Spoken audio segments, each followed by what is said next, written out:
Welcome to episode 46 of New Indian Woman podcast, airing first in late July 2021, and I'm your host Krishna. We continue our discussion with Tina Katwal, who is one of the 3-member team behind the India International Quilt Festival held for the first time ever in 2019. In the last episode, that is episode 45, we heard her talk about her journey of the last 11 years from creating garments for herself and then for friends, and then deciding to start quilting after seeing a book on the same, then creating a community through a Facebook group, setting up a quilting studio, plus a retail store. We ended the last episode with the question, what led her and her friends to start this festival, and that too such a big one at that? Let us hear her now. Could have just continued being that particular person who got excited about quilting, started the design studio and made a retail store which will pay its rent and all that. The story could have been just that. But I was fascinated by the quilting festival that happened and what goes behind organizing something like that. And especially I would want you to touch upon whether you felt it was intimidating. I know there was a group of people behind conducting it, but the scale of operations, the challenges in that versus, the starting trouble of it and what led you to do that. Because most of the time, sometimes women, we hold ourselves back. So I wanted you to share this from that perspective, please. Right. So like you rightly said, quilting is a community activity. It has always been a community activity. Like if you see from, ancient times, women would finish their housework and tending to the children and everything. And then they would get together usually in one person's house, and they would sit and work on one project. And then maybe the next day they would go to somebody else's house and everybody would sit and work on that project. So historically speaking itself, quilting has always been a community activity. Now, with the advent of nuclear families and of course, we are so geographically separated people, India is a huge country. But then, like I said, Facebook is what brought us together. So we have this online community where virtually we still do what people used to do in those ages. So we are still doing community activities, we consider ourselves as one community. Now, the good thing is, like I said, you meet like-minded people. And so you just get talking and then you realize that India has so much potential. India has so much art, but sadly, it is not visible in the international scene. So whatever glorious traditions we had, they died. So that was really sad. So we kind of got talking and we thought, we should do something. We should do something. We should try and revive the quilting in India, but not just reviving the ancient styles, but then we should also try and give a platform for the contemporary quilter. Because quilting is evolving. It keeps evolving. From that time till today, quilting has been evolving. And we wanted to have a common platform where both this could be the contemporary as well as the ancient could be put forth and presented to the world. We wanted to showcase this. So our core team is just 3 people. It is me and 2 of my friends, Varsha Sundararajan and Deepa Vasudevan. So once we decided, okay, we will do this, we've seen festivals, quilt shows. People around the world, they have these huge quilt shows. There's a Tokyo quilt show, there's a Houston quilt show, there's a Birmingham quilt show. But then India didn't have one. So when we started, we thought, okay, let's just do a quilt show. We, of course, never imagined that it will be at the scale that we ended up finally doing. We started it off just as a small thing. But then I think our excitement and the excitement of the entire community, we decided to make it bigger, or maybe it just happened by itself. But to be honest, we did not think it would be this big. But then once the momentum started, it just kept going. And we were very lucky in the sense we had great partners, we had sponsors, we had volunteers, and we didn't sit down and think, Wait, Yeah. before you get into that, when you said big, I think you should give some numbers in terms of how many, I'll do people will not know about this kind of a show where quilts will have to be Yes. transported and, and that too the size of them and the numbers of them and all that. Oh, yeah. I'm kind of going back to that wedding hall where all of these were exhibited. Yeah. Yeah. Could you just tell what that festival, Yeah, so this was the India International Quilt Festival. This was the first show of its kind in India.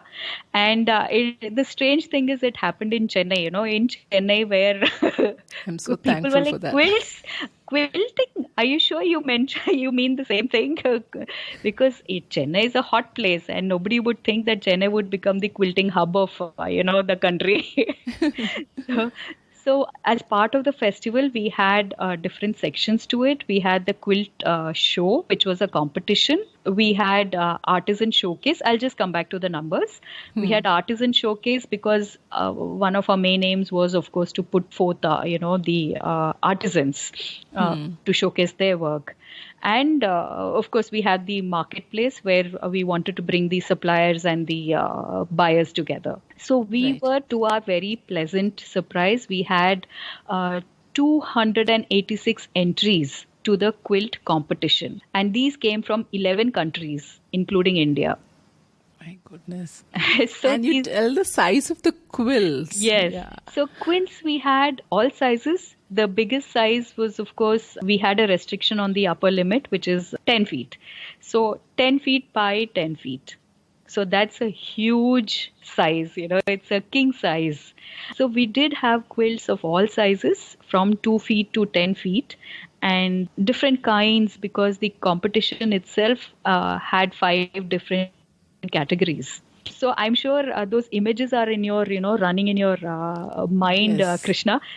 Yes. But like you said, we'll have to show our listeners some images, for them to even Absolutely. comprehend what I'm saying. Because normally when you say quilt, people only think of, those comforters or those things on the bed and only think of them as something very, very utility based, something you do not tend to compare it with, or think of it as a thing of beauty or craftsmanship. So this competition and the quilts that came were mind blowing. So what it opened our eyes to was the fact that the talent here in India is no less than the talent anywhere in the West or anywhere else. So our quilters are on par in terms of technique and talent with the quilters abroad. So that was a very nice feeling, to see that. Yeah, and but the huge organizing such an exhibition itself, and considering you were doing it for the very first time, so imagine these huge pieces which were very thick, okay. Because like Tina explained, it has those many layers, right? Yeah. So it's not like hanging a cloth somewhere. It is like Yes. hanging a very thick carpet almost. Yes. Such a huge. So these are installations. You can't call Correct. them as Very hanging. true. It is like installations getting mounted.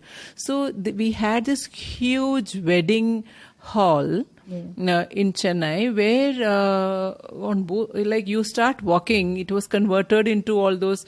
There were panels, or you keep on going as through multiple lanes within the main hall. But on both sides, these quilts were put up on display. I'm thinking right from transporting the quilts, making sure it's not damaged. These are mounted well, and the space is planned well based on the particular so many types of quilts that she was talking about. And the size, so that you cannot mix one type of quilt with another type and one size with another size. You were doing injustice to the piece which has been created. So all of those facts, and lighting has to be there for all of them. And there should be enough space to, see, because if you're standing too close, you can't see it. It's so huge. So there should be enough space for you to even stand and appreciate it. When I came there, one is to appreciate the beauty of the quilts and what goes behind it. But I was just thinking of the challenges in organizing it. It is no small thing. And when I realized it was three people at the core of it, three women at the core of it, and a lot of volunteers, I understand. Still, it's a huge nightmare, I would say, in terms of logistics. Yes, you are absolutely right in the sense that we had lots of logistical challenges. The first challenge, of course, was we had nothing to base it on. We didn't have anybody else's experience to base it on, since it was the first time it was happening here. We had to do a lot of jugaad. So as part of our homework, two of us actually did go to, a couple of other quilt shows. We did travel to Dubai. We saw how they do it. We tried to learn from their experience. And then we did a lot of research online to see, as you rightly pointed out, how to hang the quilts. Because the bigger quilts were almost 6 kilos. 5 to 6 kilos. The lighter ones, of course, could be just half a kilo, but then we needed a structure. We needed to do a proper floor plan. We needed to, plan it out exactly and properly. And we didn't know beforehand how many quilts we are getting, right? Until the deadline. So, which was very close to the actual quilt date. So there were logistic challenges, but then luckily my teammates, one is an HR specialist and one is a marketing specialist, and I myself have a little bit of a background in conference and exhibition management. So we kind of put our heads together and it all just worked out. There were challenges, but then we overcame them. So for me, said, it was like having 100 weddings happening simultaneously inside one hall, it was like that. Yeah. No, I always say India is a land of jugaad. So we did do a lot of jugaad, but in the end, I think it was okay. It was all right. It was okay. It was completely fantastic, and one important thing is. Because of this particular podcast, we have the freedom to talk about this very openly or as well. Even otherwise we have, but here we can celebrate it. That this whole thing is like by women, for women, that kind of a thing. It was not meant to be for women, I understand, but I'm saying the bulk of the audience was women, the whole organizers, volunteers. And Tina, I'm sure all of your families and the men in those families, everybody would have helped. But what I'm trying to say is it's primarily a women-run show. That's how, as I'm a going person, to correct you here. Visiting, I felt that way. It was not lots of women. It was lots of happy women. Yes, you were right. It was largely driven by women and it was attended by, of course, entire families. We had lots of walk-ins. We had lots of footfalls. Almost, I think, 5,000 people came. Yeah. But you should have seen the excited chatter. Like you said, quilters came from all over the country just to come and see the show, see the display of the quilts. Yeah. And it is a very different feeling, that sense of belonging, that sense of community. It is correct. Absolutely. It is and I remember seeing a very old lady taking photos in front of a huge quilt she had made. Very old lady. Okay, with the whole family standing around her. And she was like this unassuming, traditional, one old grandma. She could have just walked out from any of our homes. Okay. And she was the creator of, I don't even know how she can hold it, That's such a huge quilt she had painstakingly done. And I will never ever forget that happiness and that gleaming pride in her eyes, where she was taking a photo with her grandchildren. And so there were quilters of all age groups. There were so many techniques, traditional, new, contemporary, everything. But they were all talking and there was that creative energy very much visible there. And I felt, I was very much looking forward to the next one. But unfortunately, COVID pandemic and the lockdowns happened. But you people still did not leave it. You just went ahead and did an online thing. So you just converted the format. Yes, Right. So I we was did looking that. for, the first time quilting festival itself was so great. I was looking forward to what would the second be, and I hope it is in Chennai. It is not somewhere else, and all that. Just for selfish reasons, for me to come from Bangalore and all that. But and there was a googly out there, and you still converted it into an online thing, right? Yeah. So the second edition of the Quilt Festival was earlier this year, 2021. Sometime towards the end of last year, we knew that we won't be able to hold a in-person exhibition, but we were very ready with our plan B. We Okay. did anticipate early on that it might be different this time and we may or may not be able to hold a physical festival. So we were ready to with a virtual format. Now, here I'm actually very happy to say that, in a time when big giants have fallen, many quilt organizations, they decided to cancel the show altogether.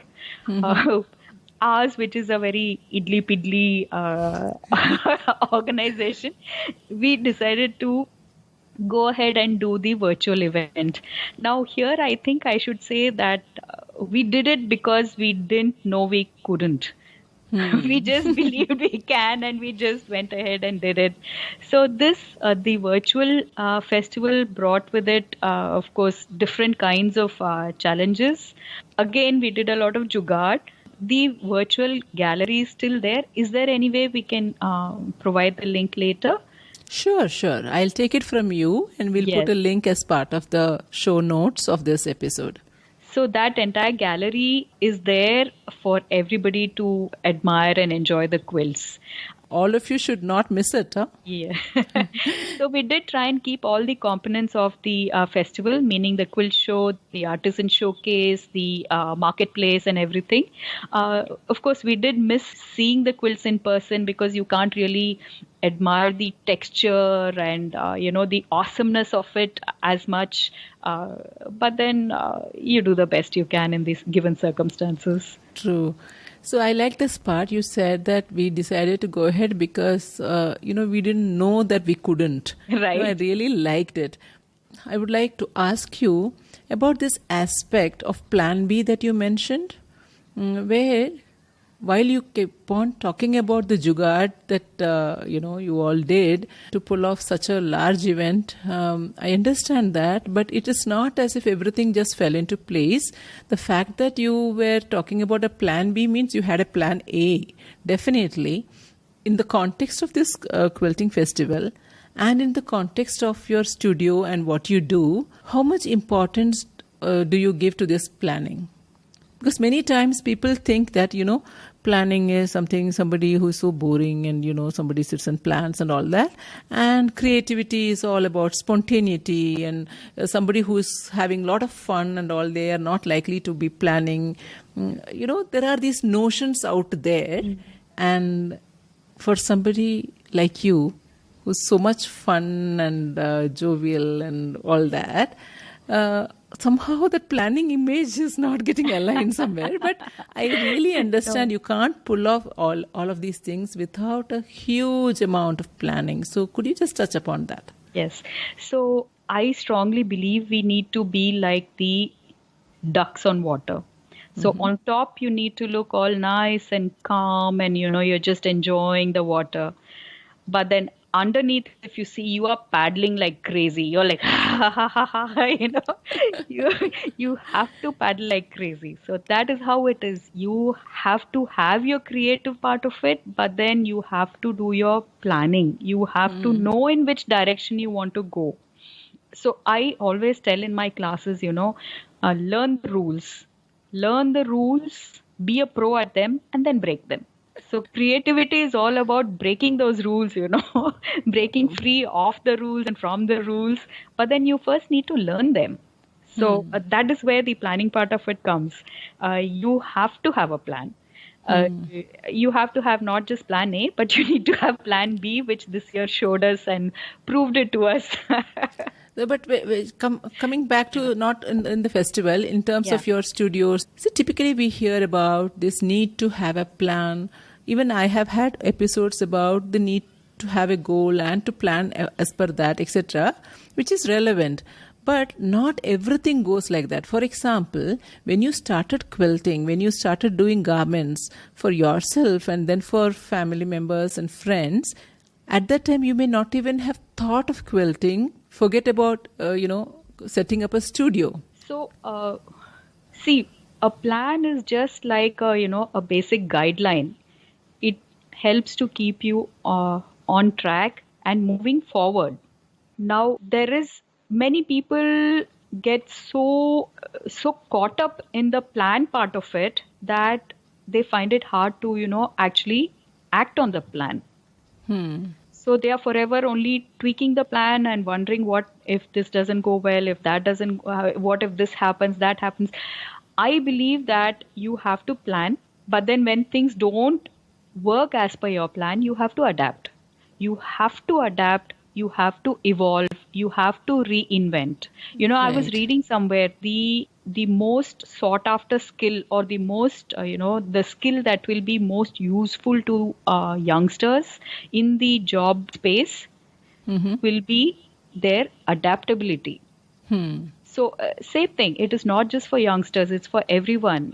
If you meet a roadblock, you can't just drop everything. You need to figure out how to go around it.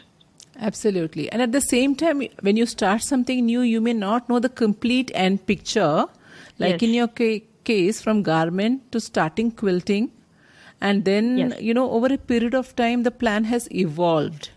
Yes. There is yes. a plan, but it's not that everything is there. There is enough clarity, confidence, everything at the start. Yes. You should have enough, your torchlight. So whatever, if you can see 5 feet ahead, great. Keep moving, keep moving, keep moving. The path will reveal itself. Excellent. Tina, when it comes to something like quilting, which is very demanding in terms of time, I understand that it's not as if every day you have to put in so many hours, not that way, but it requires consistency. It requires Yes. patience. Yes. And it requires a plan for each quilt. You can have creativity, but the nature of the quilting activity itself means that you should have some idea for the pieces to come together. And the more evolved you get, maybe you play around, but still you have some, framework within which you are playing around.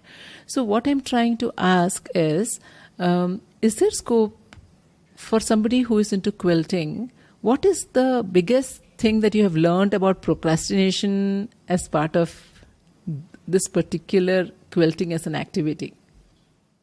Because procrastination in the field of quilting would mean that you are just become a scrap hoarder and you can have lots and lots of pieces of fabric cut up in actually, frankly, I am in that space. So for me, it's a bucket list item to create a quilt. Okay. So when I came to Chennai and I was at the quilting festival, I said, before they do the next quilting festival, at least I should create one quilt. I didn't do it.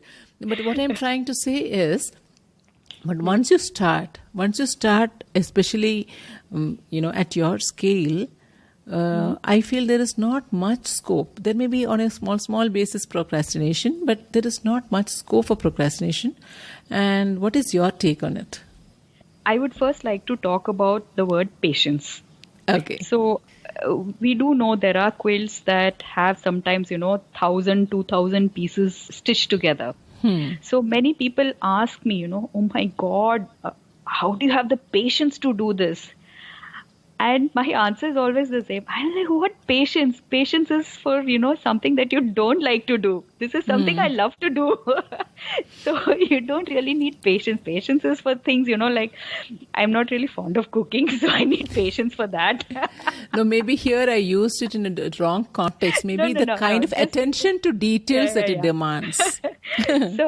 So that is the patience. No, I was just reminded of that anecdote because Yeah. I'm asked this quite often. Correct, How correct, do you have the patience to do it? I'm like, no. Patience is for things you don't like. Yeah. See, you should, if it is a creative thing, there are two ways of looking at it. One is discipline. Discipline doesn't mean you have to sit and do 8 hours, of this. But then 15 minutes of doodling or 15 minutes of anything, whatever you're doing, just 15 minutes. 15 minutes, if you can carve out for yourself, that is enough. It's not that you need 8 hours and 10 hours and all. But on the other hand, if it is not giving you joy, why are you doing it? Don't do it. If collecting fabric and collecting scrap and fondling it and, petting it and arranging it and rearranging it and looking at it is giving you joy, do that. No? Why beat yourself over the fact that, oh, I'm not able to make a quilt, I'm not able to make a quilt? Don't. Maybe you will like to make something else, or maybe you just like those fabrics like that, Do what gives you joy. So, but having said that, let's say you've decided you want to make a quilt, and halfway through you've decided you don't like it. There are many ways of creatively finding a solution. You can creatively adapt the pattern. You can, make it into something else. You can That gives repurpose me it. confidence, Yeah. because I have this fear of, I am setting out to do this and I have cut pieces, but what if it doesn't come out like that? Exactly. That kind of. So a lot of my students, are so they're like a deer caught in headlights. They cannot take the next step. What if they spoil this one? So I just tell them, just look at what is in your hands. It is just thread and fabric. नहीं हुआ तो कोई बात नहीं. Just put it aside and take another one and do it. It's okay. It doesn't matter. And if you make a mistake, you can live with it. It doesn't matter. Yeah, true. Yeah. Yeah. Procrastination is indirectly answered by this. Yes. So we can start. Yeah. One small step at a time. Yeah. Exactly. And like I said, if you are going through a phase where you don't feel like, doing it, it's okay. Maybe take up something else for the time being, And if it is your passion and you're this thing, you will come back to it. Yeah. And one more thing is, I see how, whether it is a Facebook group and all that, even that sense of community. So that is something very positive. And Absolutely. and I feel it is very important for women, especially considering the nuclear context, etc., that you were talking about earlier, to have some community, so that one is not just pulled down by the burden of one's roles in life. Yeah, by there daily should be life. some. Yes. Yeah, there should be Yes. some community. So that part of the quilting story also I like a lot. Yeah. What motivates you on your bad day? Do you have bad days? I'm sure everybody has, but it doesn't come across like that, especially when I see your videos and how you are, you come across there. So how do you motivate yourself on a bad day? I'm thinking, do I have bad days? Oh, great. No, I count my blessings. I consider myself very lucky. I count my blessings. I'm grateful for the things I have. Whether it's a good day or a bad day, I always remember this. I also, I think, practice something that is like attached detachment, or should I say detached attachment. I try to stay calm and stable through everything, whether it is something very positive, whether it is something very negative. Very early on in life, I think I made a decision that I'm going to be happy and not hold on to the dark stuff.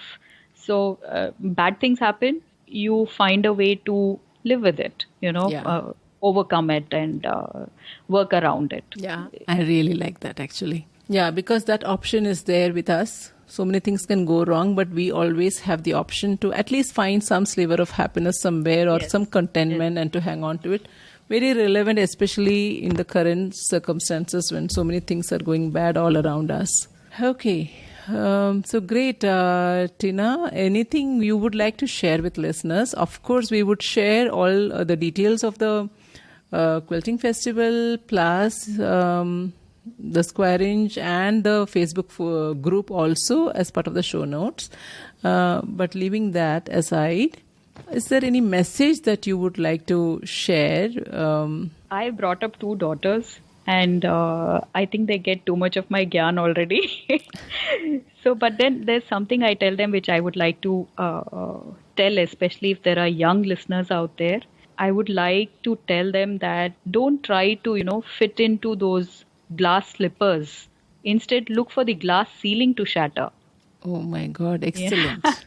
Excellent. I hold that thought very dear to me, and I've taught both my daughters also that. And I really wish every woman would, think of that and hold that dear and pass it on to their daughters. Excellent. Excellent input. And maybe with that, we will wind up for the day. And thank you so much, Tina. It was a pleasure having you here. And someday, when I complete my quilt, I would be sharing that with the Desi Quilters group. That would be awesome. Thank you so much, Krishna. Thank you so much for having Thank me you. here. I really enjoyed the talk. Do visit my website, thenewindianwoman.com, for related blogs on this topic. Of course, I would love to hear from you. You could rate or leave a comment in your podcast app or write to me at krishna@thenewindianwoman.com. Remember, you are what you want to be, and the time starts now.